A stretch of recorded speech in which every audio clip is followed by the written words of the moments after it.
welcome back to the show. So the Seahawks' first regular game of the season is fast approaching, so you know that means it's time for the Hawk Zone. My friend Terry Hollimon joining us now to give us your reaction to the final roster. Well, I think the Seahawks did a good job, especially with the preseason being over. We didn't get a chance to see a lot of the guys that we'll probably see the majority of the time during the season, the Russell Wilsons, the Chris Carsons, the guys of that nature. But I think at the end of the day, the 53 guys they got on this team are going to be good for this season moving forward. That's good news. All right, so any preseason standouts that you kind of saw? The first one that jumps out at me automatically is in the running back position, Alex Collins. He was a guy that we saw here in Seattle a few years ago that they let go. He went over to Baltimore, had a pretty decent career there, but he came back in this offseason and looked slim, trim, mean and hungry. He actually led the Seahawks in receiving in the preseason, 10 catches for 73 yards. So he's one guy that stepped out to me. DJ Dallas, another running back, is somebody we're going to have to be looking forward to getting that mix of rotations of running backs behind Chris Carson.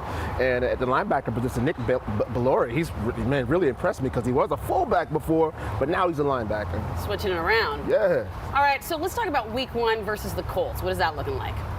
Well, the Colts are having some issues at the quarterback position. They actually traded for Carson Wentz, and he's in trouble right now with the COVID policy. Yeah, so he had surgery in August on a foot that needed repair, and then he comes back off of that injury, and then he has COVID. He's in the COVID protocol. He doesn't have COVID. He's been in contact with somebody. So depending on his status as the week plays out, he might not be the starting quarterback. Oh, so my goodness. yeah, and we might have a guy that we're familiar with here in Seattle, Jacob Eason, as a starting quarterback. And he played at the University of Washington, and they are very confident in him and his abilities out there in Indianapolis. And coming home a little bit against the Hawks. Yeah, he's the kid that played football in high school at Lake Stevens. Yeah. He went away to Georgia for a little while, came back and finished his career at the University of Washington, and he's really good. He's been a prototype NFL quarterback since he was in high school. Wow. And so they like him there. He has all the tools. He has all the abilities.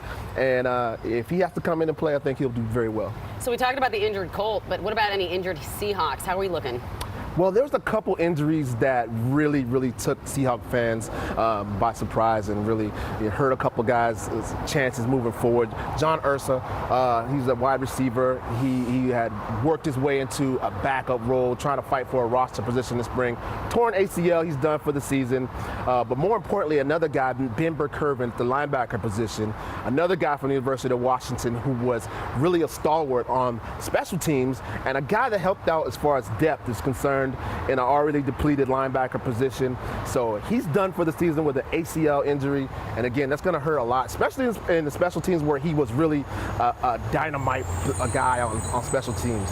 Overall feeling of the chances for a season positive? Really good. I like the way this team works out. We got, we still got Dwayne Brown as a left tackle who's out right now, and we need to get him back in the mix. I think this team is really good looking forward. As long as you have Russell Wilson back there holding things down, Pete Carroll calling the plays, I think we're going to be good. All right. Are you going to be good, though? Because we're about to play a game. Depends on what the game is. I mean, we're going to play a little tossing football game. It's called End Zone. Oh. Now, I don't know anything about throwing a football except, what is it, laces out? Yeah, but that's actually for kicking, but we can call it, Okay, so this is going to go really well. Okay, professional goes first. Well, I'm not a professional, and I don't throw. I usually catch. You're a professional to me, Terry. All right. Oh, come on. I don't know. All right. It's really not my specialty, so I think you're supposed to step into it. Yeah. Oh, see, now that looked like, okay, you stepped into it. It should have been in. Are you ready, guys? It should have been in. Oh, you were just a little bit. Into the fountain. A little bit now outside. in the fountain. It did go in the water. It's in the water. I'm not retrieving that. Okay, here's one. I'm going in. You got this, Terry.